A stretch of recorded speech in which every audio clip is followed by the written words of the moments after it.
God for this opportunity. Mga Facebook family, mga kaibigan natin sa media, lahat ng kababayan natin, hindi lang yung mga nasa Luzon, Visayas, Mindanao, pati ang ating mga kababayan around the world, and of course our prayers dun po sa mga kapatid natin, mga OFWs natin na nasa Middle East. Sa pagbati namin sa iyo ngayong hapon, ay napakabigat ng mga issues ang ating pag-uusapan dahil sa puso ng ating demokrasya. We have to ask ourselves, how important is democracy to ourselves? How important? Yung personal. So like me, Alan, how important is democracy to you? Tayo as a nation, how important is democracy to us? So let me start with the biblical principle na nagsasabing, when the righteous rule, the people rejoice. When the wicked rule, people groan. So iba-iba pong word ang ginagamit yan, depende sa version. Yan po ay Proverbs 29:2. Pero obvious naman po siya, di ba? Whether yan ay negosyo, yan ay PTA, yan ay JODA, TODA, yan po ay Congress, yan po Republic of the Philippines, yan po ay EU, yan po ay UN. When the righteous rule, people rejoice. Because pag tama ang pinaglalaban o tinanim, maganda pong aanihin. Pero when the wicked rule, of course, malungkot ang mga tao kasi may consequence at may consequences ang paggagawa ng masama. So, why am I saying this is about our democracy?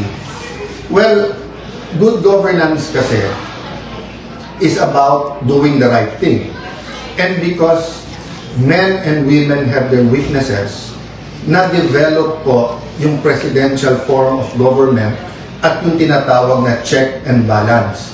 Ibig sabihin, interdependent ang executive, ang judiciary, ang legislature, in our case, dalawang houses po to, House of Representatives and the Senate. But napaka-importante na independent ang legislative, ang judiciary from the executive. Kasi kung hindi, dictatorship yon.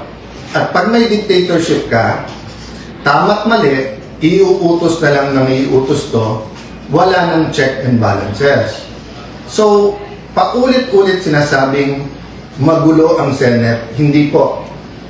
In this administration from 2022, it's the first time po na nagkaroon ng majority at Senate President. Hindi lang po Senate President, yung majority na wala pong kamay ang Malacanang sa pagpili ng SP at ng mga komite.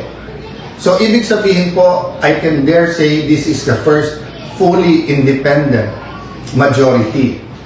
Kaya, whether you talk about the 11, yung 11, or you talk about supporters nila, or you talk about some elements in the national government like the NBI for example, sila po ang nanggugulo because hindi sila komportable na independent ang Senado.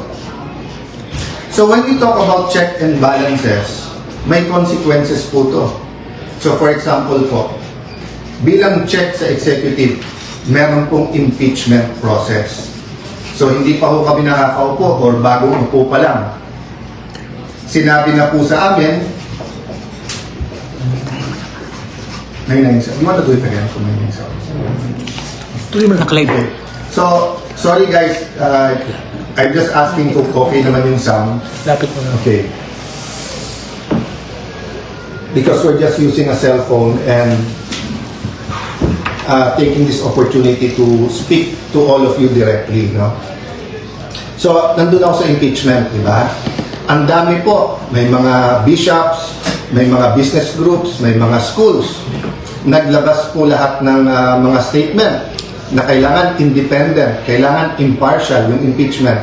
Sabi, etong bagong majority will do many things, will manipulate, will have machinations, whatever, para itigil yung impeachment. Pero nakita niyo po, napakaayos, walang naging problema. So, yun po ang sasabihin ko sa inyo. Impartial, ibig sabihin po, base sa ebidensya, tamang proseso. Ang problema po kasi sa ibang statement, na sa utak nila ay ang impartial convict na. O, ganun din sa kabila, yung sinasabing impartial ay acquit na. Wala pa nga home trial eh. So, hintayin natin ang trial at bantayan natin araw-araw. Pero nasaan po ang sense of truth? Doon po sa mga nag-issue ng statement na ngayon nakikita nilang tama ang pamamalakad at maganda at hindi issue po.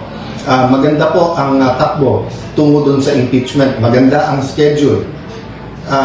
Wala hong nag-statement na mali pala yung una nilang statement. Okay lang po yun. That's your right. Ang sinasabi ko lang po kung anong itatanim nyo, lalo po yung mga namumuno ng mga eskwelahan, binabantayan kayo, gagayahin kayo ng mga bata.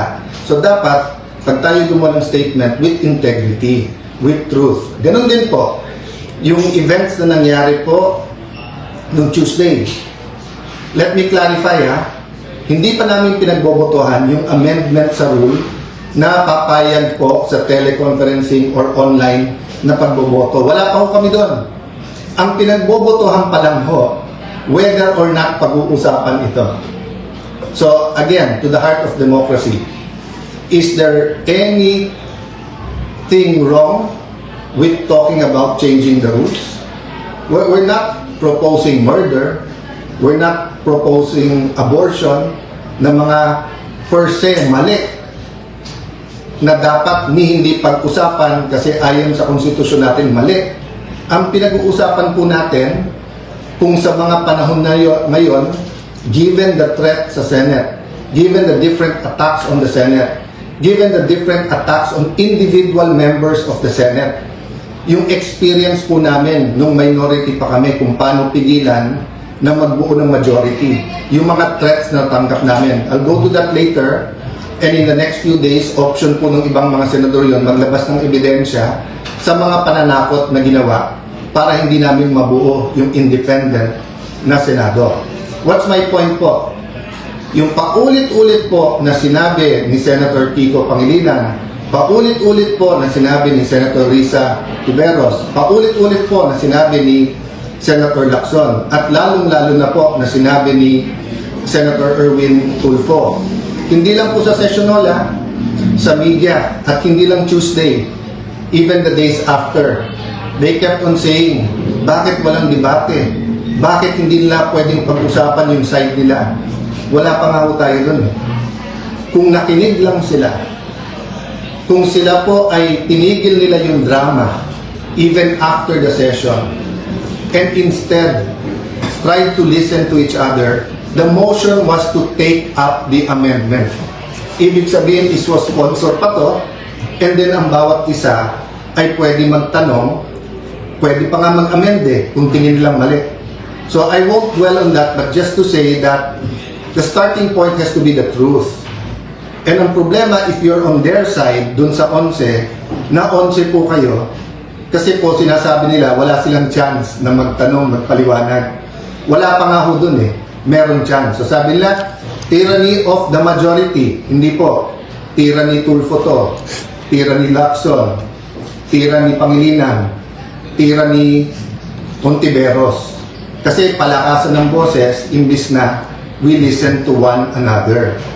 Senator Lacson, I respect, he stood up and says he disagrees with the rule. So yung debate is whether or not we can take up the amendment. Hindi pa natin pinag-usapan yung amendment. Alam niyo po, parang paso yan Pag nilagay mo yung seed sa isang paso, pwede mong kunin at ilipat.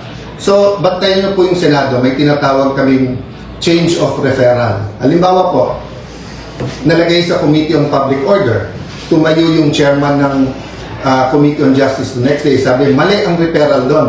Kunin mo muna at ilipat dito. So, ganun po nangyari. Yung proposal ni Senator Marcoleta nandun po sa Committee on Rules at ang motion po ng acting majority leader is kunin at pag-usapan sa floor. Hindi pa po pinag-uusapan yung merits or kung may masama o mabuti sa puntong yun. Pero sabi po nila na ang isda sa bibig na huhuli.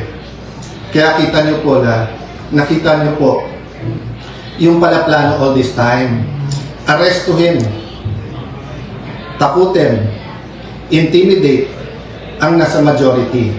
Either lumipat or ikukulong. So as I said, at the proper time, evidence will come out.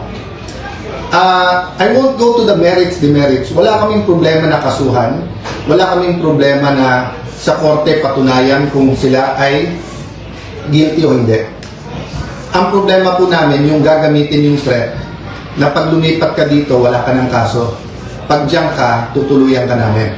Wala pa nga yung impeachment, ganyan na ang usapan. Ano pa kaya? So again I've communicated this behind closed doors. I've communicated this in rooms like this with the majority, minority. I've communicated it through the social media. I've communicated this with the traditional media. Hindi kami nandito para makipag-confrontation. Hindi kami dito para magbangayan araw-araw. Inayos namin yung impeachment. Kasabay ng impeachment po, inayos namin na may legislative calendar pa rin. Meron pa rin hong pag-aayos. Bakit po? I'll talk about that maybe over the weekend. Yung kung hindi ang numbers kasi natin, parati tayo nako-confine sa 13-11, sa 12-11, diba, sa 6-7, kung ano-ano ng numbers Ang importanteng numbers, inflation. Ang importanteng numbers, GNP, GDP. Ang importanteng numbers, productivity ng ating mga magsasaka. Ang importanteng numbers, yung dropout sa eskwelahan. Yung pagtaas ng kaso ng AIDS. Pagtaas ng teenage pregnancy. Ang dami natin kailangang pag-usapan na priorities. So, tatlo ibabalanse po natin. Yung economic crisis, where we have to talk about the quality of life. And when we talk about the quality of life, we have to talk about security. We also have to talk about drugs. When we talk about quality of life, we have to talk about education, health, jobs. Kung sapat yung kita sa taas ng mga presyo at kung may trabaho pa rin ang tao. Yung second, yung impeachment, which will start in early July. But third, is the corruption issues katulad ng flood control. So we finished a caucus over lunch and we agreed, subject to some minor discussion pa among our chairpersons and the paperwork, that a subcommittee will be formed sa flood control and Senator Marcoleta will issue the notices on Monday para ituloy na sa Thursday yung flood control scam hearings. It will be impartial and we want the whole truth and not only some truth or some true, some not true to come out. Kung makikita nyo, may conflict na kagad. Sabi ng ombudsman, meron mastermind. Sabi ni Senator Lacson, walang mastermind.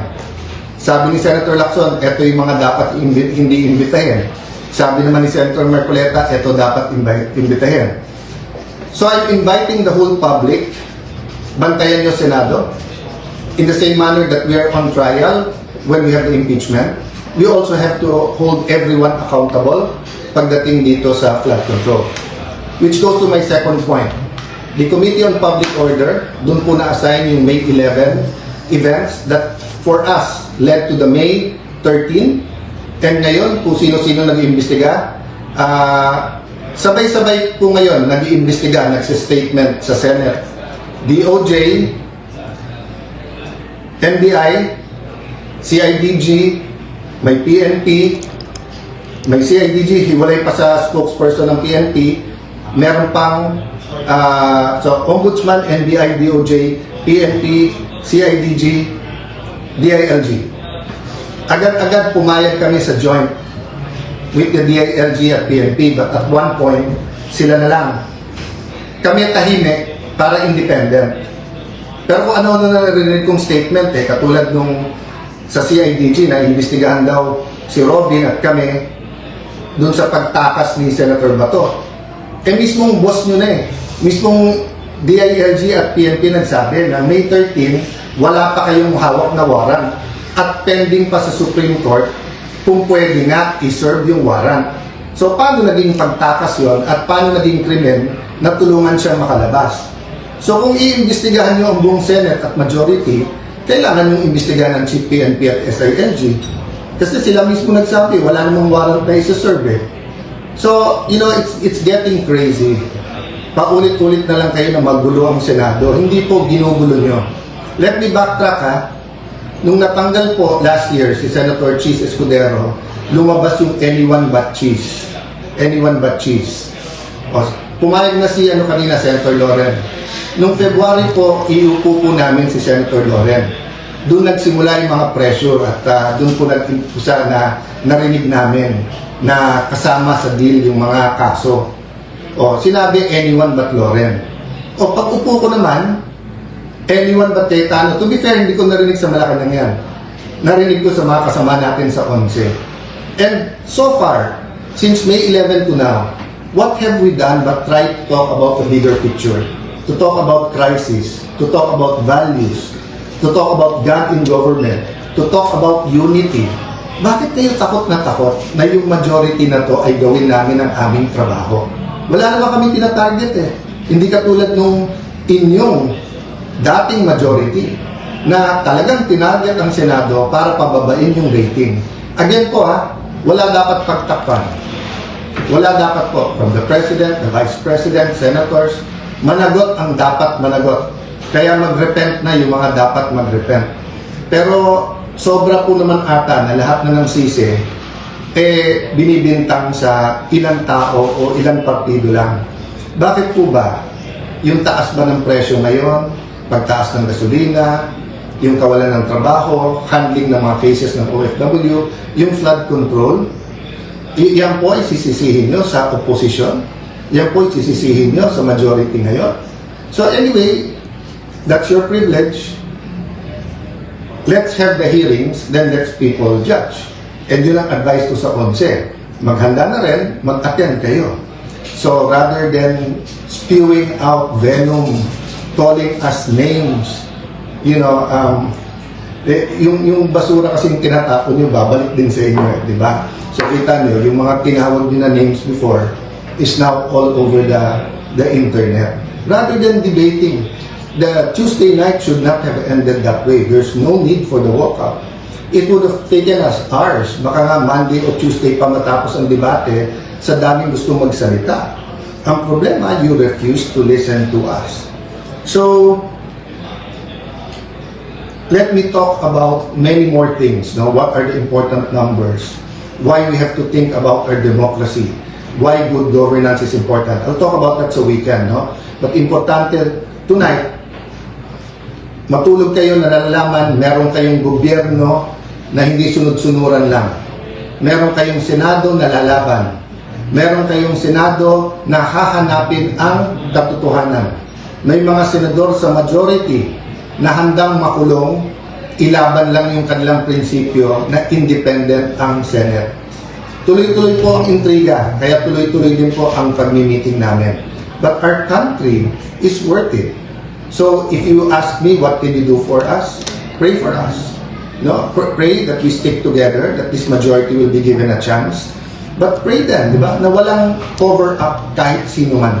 Di tayo pwedeng parang fraternity sa college na pag may rumble na, wala na akong pakialam kung sino tama at mali, basta kampihan na lang yung brad natin kasi rumble na. Hindi po. If we love God, if we love our country, if we love the Senate, hindi pwedeng blind ang ating pagsuporta sa kahit anong grupo. No? So say a prayer, and habang may oras pa, yung gumagamit ng reins of power, no, for their own purposes. This kind of miscalculation, sabihin nyo, may makukulong, may makakasuhan, we can make your life a living hell. Again and again in history, tignan nyo how it ends, di ba? So dapat po, we work towards having the righteous rule. So does that mean palitan ng palitan? Hindi po. Pray for those who nakaupo. Kahit naman po yung apostles, di ba? Si Apostle Paul was killing Christians. Nagamit ni Lord. So ang dami-dami kong example kung saan ang tao na hindi righteous ay pwedeng maging righteous by simply repenting, asking God for revival, restoration, asking God na malinaw kung ano tama at mali. Let me end on a positive note. We're willing to work with the 11. Sila lang naman nagsasabi na this will not work unless tanggalin nyo si Cayetano. Kung ako lang problema, no problem. Ang problema, pangatlo na ako Anyone but Escudero, anyone but Legarda, ngayon anyone but Cayetano. So sinong susunod? Basta't hindi sunod-sunuran sa inyo at sa agenda nyo, dinideny nila may agenda na palitan ng konstitusyon. But the reality is, in 2023, di ba, muntik na matuloy, it was it 23 and 22, 24, di ba, itutuloy na talaga yung PI Di ba? So, hindi mamatay-matay yung mga issue na to because meron po talaga. So, yung corruption, we can change as a nation. But we have to expose and we have to punish the right people. Good afternoon. Have a good weekend. And whether tomorrow or Sunday, I'll talk about more details. Again, pray for the majority and abangan. And sana po yung mga witnesses, lakasan nyo po loob nyo rin. No, sama-sama po. Basta ang kailangan lang, hindi pwede mag-witness yung magsisinungaling. Magsabi lang po parati ng totoo. God bless you po. Magandang hapon.